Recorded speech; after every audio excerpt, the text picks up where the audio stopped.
Hello, everybody, and welcome. I'm joined today by Krissana. Hi, Krissana. Hello. Hello. And we're going to be speaking about really probably lots of different things because, as you guys know by now, it's not overly structured. But our pre-conversation, there was so much juice and so much goodness around employee benefits and striking that balance between employee benefits and profitability. But before we go into it, I'd love for you to just share a little bit about yourself to our listeners. Sure. Yeah. Hey, everyone. I'm Krissana Wallace. I'm located in the greater Boston area, Massachusetts, United States, for any of you international listeners. I have been in HR for over 14 years now. I really do love it. I am one of the rare people who went to school to do this, so I didn't fall into it. It's something that I'm truly have always been passionate about, and I tend to find myself working or consulting for early stage startups in tech, SaaS or B2B type of environments. I really love the hyper growth environment and all the creativity that that brings and all the opportunities to really help a company grow in interesting ways at those early stages. So that's a little bit about me. Yeah, I mean, I love how you say, even listening to the way you speak about it, like all the opportunity, because I'm sure it's also all the challenge too, right? Because I Oh think that, yeah, lots. That's what makes it fun though. yeah, it's so interesting to hear like the way you say it and the way it could have been said. So I just wanted to reflect that back. So one of the things that you like have done for many companies, one of the things that we've spoken about is kind of setting up benefits package or thinking about benefits. So what have you seen done well, and maybe what have you seen with room for improvement, or what are some of the challenges to look out for? So what are the biggest opportunities, and is there anything you've seen done particularly well first? Yeah, I think it all depends on the size of your company, you know, how you're financed. There's all different types of factors that can go into the different types of benefits that the employees may or may not want. The first thing I always like to tell people is involve the employees in those decisions, especially if it's a particularly early startup where you have less than 50 people. Those 50 people are crucial to the success of your organization. And at that stage, you want to have as much retention as possible. And so bringing the benefits on board that employees actually want is super important.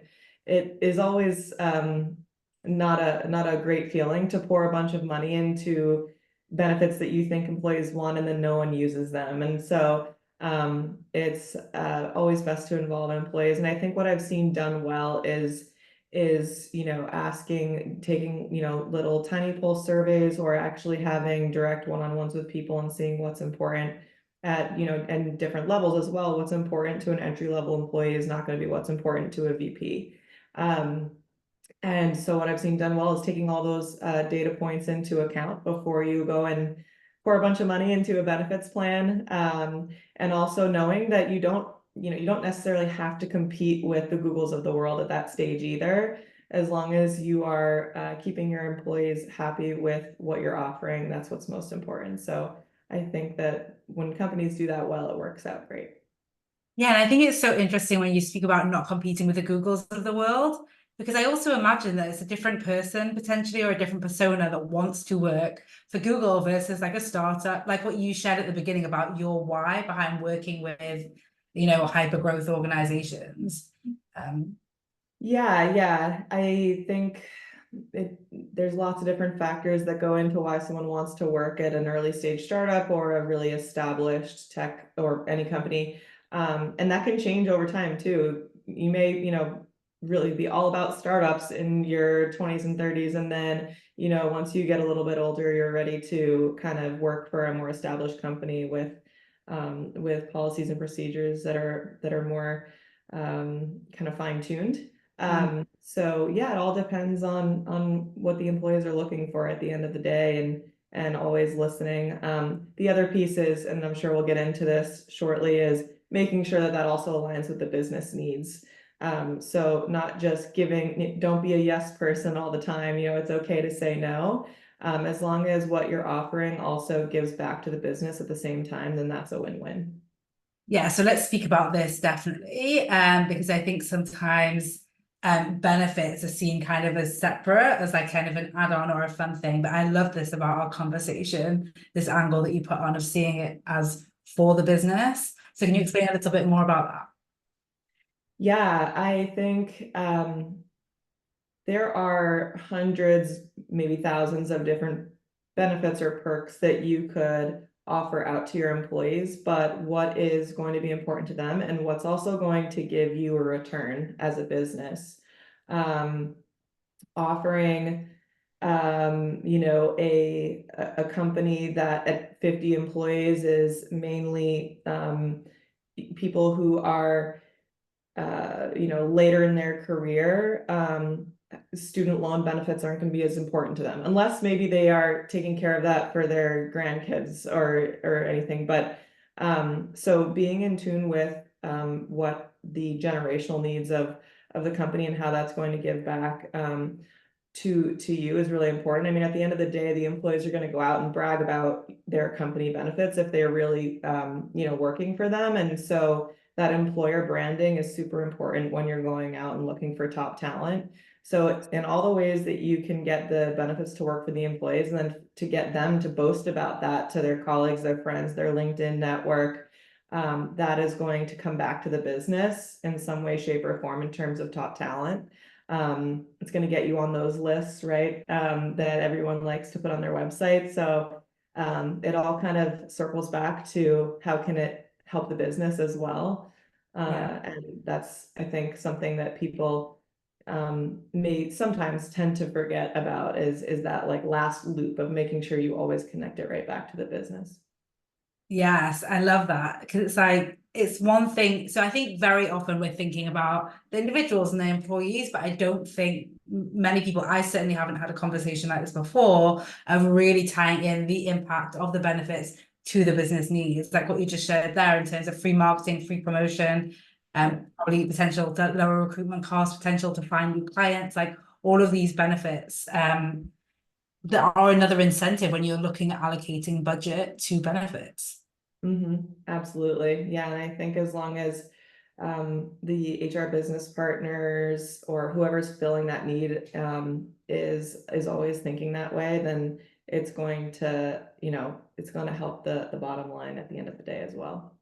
Yeah, and like we're a much smaller company, right? We're like 16 coaches, but we're always making, I always think like, how can I make it easy for my people? So we'll send them templates of things to share if you want to, and like give them information so that it's like, oh, because I also think you cannot expect necessarily your employees to always be thinking about the business needs. And it's okay if you are treating them amazing and giving them benefits that they want, to be like, hey, we sent everyone. I mean, you and I spoke about t-shirts last time, and they're not appropriate for everyone. Not everyone would benefit with them. But for remote work, I think you said it can be really fun. Then it could be as simple as like, remember to post a photo of you like in your t-shirt or whatever, or wear it on certain calls, or whatever it might be. Right. It can just be very low effort and very beneficial for the organization. Yeah, absolutely. And then in terms of benefits, you and I also discussed maybe some things that we've seen not done so well, where potentially we're ignoring the connection between benefits and business at the detriment to both. Could you talk through maybe an example? Right, and that kind of brings me back to my example or anecdote of you don't have to compete with the Googles of the world is there are definitely trendy benefits that come and go, and talent is going to look for companies to have the basics always. But when it comes to things that you're seeing in the headlines that these really big companies can't offer because they have the capital and the revenue to do so, isn't always what's going to be right for your business or work for your business. And so an example of that, like we talked about, is like company swag. It's really exciting when you join a company to feel welcomed and get, a welcome box with a t-shirt and a coffee mug and a lanyard and a hat or whatever it might be. Or, when you hit those milestones in your life where you just graduated or you got married or you had a child or adopted a child and you get one of these welcome boxes, those are always good feelings to have. But for a company to pour hundreds of thousands of dollars, possibly millions of dollars into a swag budget just to throw t-shirts at someone every chance they can get, may work really well for a remote company where there is no opportunity for the employees to see each other in person very often. It keeps that connection flowing a little bit. But you know, in a hybrid or an in-office type of situation, that may not, you know, feel as warm and fuzzy when you get it, because you're seeing these people every day anyway. So it's all about knowing the culture at your company and what, you know, may stick and may not, in terms of the feeling that you're trying to get people to have when you send them something, or you know, if you want to show that it's going to help with retention, you need to know that that's the case before you throw a bunch of money into it and, you know, have to then answer to your boss and your boss's boss about why this isn't working. So always, you know, make sure that you're researching all of that first, and you're really understanding that it's part of what your company culture is looking for before you go for it, just because it might be popular.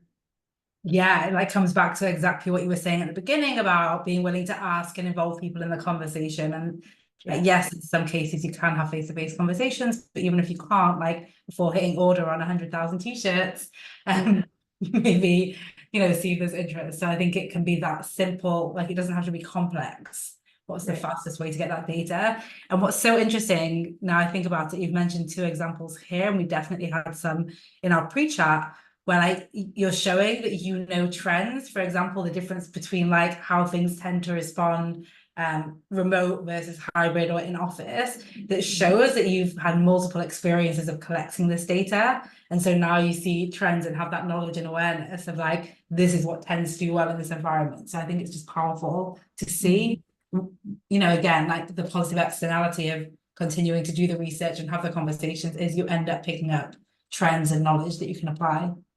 Yeah, absolutely. And things have changed so much since COVID as well, that, you know, whether you were hybrid, in office or remote during that time, if you got something from your company in the mail, it probably felt pretty damn good no matter what size or where you are. So it's all situational too. And, you know, just keeping in mind all those different pieces that play into the benefits. Yes, absolutely. One of the things that you and I also spoke about in terms of, to be honest, something that, you know, we both have had conversations with people that companies haven't been doing well, comes around the benefit in terms of like bereavement leave. Would you be open to sharing a little bit about that? Yeah. Especially as it ties into like this continued conversation of benefits and business goals. Right. Yeah, absolutely. I think the you know, my first few positions right out of college, every bereavement policy for every company I ever worked for was exactly the same. It was, you know, you get 4 days off for your mother, father, sister, brother, grandparents, or in-laws, and it was like a list of relationships that you were allowed to grieve. And I just thought that that was so insensitive, because like, how can you just blanketly apply this policy to an entire workforce that may have, you know, been raised by their aunt, or you know, their their neighbor even. Like, it just is crazy to me that a company can dictate who you can and can't grieve. I think we've come a long way with this, and especially where there's now tons of data to back up that if you give someone time to grieve a relationship that they no longer have, then they're going to come back to work 10 times more productive. So it's in the company's best interest to let people take time when they need it to grieve anything. And then in terms of the amount of time, you know, that can vary. Some people, if they're experiencing a really significant loss, you know, healthy or unhealthy for that person, they may just want to come back to work right away so that they don't have to think about it. And so, you know, it should be an open dialogue between the employee and the manager to say, you know, how much time do you need, you know, whatever you need. And, you know, if it goes beyond an extensive amount of time, like I'm talking like maybe over a couple of months, then, you know, a broader discussion needs to be had, maybe around disability, like mental health is maybe suffering at that point. but just allow people to grieve who they need to grieve when they need to do it. And that can come in waves too. I lost my grandfather in March, and he was a huge, you know, person in my life. And those waves of grief still come. And so, you know, if you need to take a day, take a day. And as long as employees and managers are super connected and communicate well with each other, I think that it's a lot easier to manage. This may be more difficult to apply on a broader scale at a company like Google, but you know, that's why, you know, I speak from experience in, you know, companies that are 600 or less. But in any case, I think that it behooves a business to give people time they need so they can come back to work more productive. Yeah, absolutely. Thank you for sharing about your own personal experience too. Yeah. I think I was telling you about a friend of mine who lost a parent and was given like 3 days of leave. And what it actually created for them was like, firstly, frustration in the team, because like the team was giving work that like they felt like incapable of fulfilling. And so instead of the team being able to respond and adapt accordingly, they were then showing up as though it was a regular day of work for them when it wasn't. Yeah. And so that impacted, so you can speak about, okay, loyalty to the organization, but you're also speaking about team dynamics and the costs of the team dynamics that are then not necessarily recoverable, because you suddenly start to think these people are oblivious, they don't care. And it's not, I don't think it's that people don't care. I think in a world that we live in where so many people are so busy, that I think, you know, it can almost benefit to like kind of take the decision away from the individual players so that they can respond. Not to mention, you know, we're speaking about connecting benefits to business needs and business goals. Like, how loyal are we to a company? How do we show up, you know, for the extra mile? What are we giving to a workplace, to a team, to an organization that we feel like has robbed us or hasn't taken care of us in that situation? Yep, that's so true.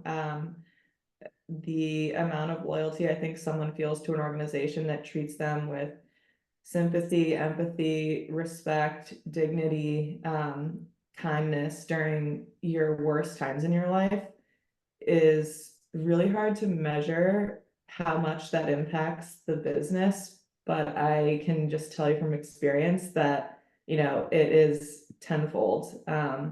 No one forgets, you know, how you made them feel. So that's something that's always going to be with them. And then, you know, it does. There's so many different ways that it pays off. It's hard to measure, as with most things in HR. Sometimes with benefits anyways, it can be hard to measure the business impact, but that's definitely one of them, that the loyalty that someone feels is definitely much deeper.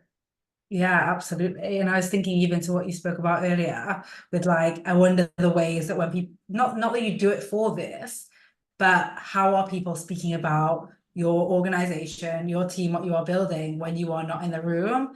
And this is the kind of thing I think you've done well, that people do share about. They do ask what's going on with work. It's like quite a normal conversation. Right. And people can share about this amazing experience, and it can be beneficial also beyond the individual person in ways that you, again, impossible to measure, but I'm sure it's Yes, absolutely. yeah. So because I think one of the interesting things is we tend to separate these two. And I think a big takeaway that I took from you, something that I've learned from you, is really like how these can collaborate and work together. So it's not benefits as an expense, taking away from business needs. Yeah. Can you like explain a little bit more about that for me? Yeah, I mean, there's definitely a set of benefits that every company of a certain size has to have in order to attract any talent, right? Like health insurance. I don't think many people are going to join a company that doesn't have health insurance. Yes. So putting those obvious groups aside, it's always something that, as with, I think there's this moving shift in terms of perception of how HR in general can lift a business up rather than be considered a cost center, and benefits falls into that. But where I think it is really powerful is when you can draw those lines from revenue, from customer retention, from your employee net promoter score, your CSAT scores, to some of the things you're doing within the HR function. Benefits is one of them. I mean, there's a million different things that HR does. But when you're able to make those connections between those data points is when the C-suite, the senior leadership team, really starts to notice how influential and powerful a strong HR function can really be for a business. And a lot of that has to do with the data that you have. And so if you're not collecting that data, you're not going to be able to report on it. And so in any chance that you can, to be able to obtain data around what you're doing, and then collaborating cross-functionally with your head of customer success, your head of sales, your head of product, to be able to make these connections and drill down into the data to do so is always going to be beneficial. AI has been super helpful with this. I could go on and on and on about AI and the ways that it has significantly shifted the abilities HR has to tell a story. So we could probably do a whole nother podcast on that.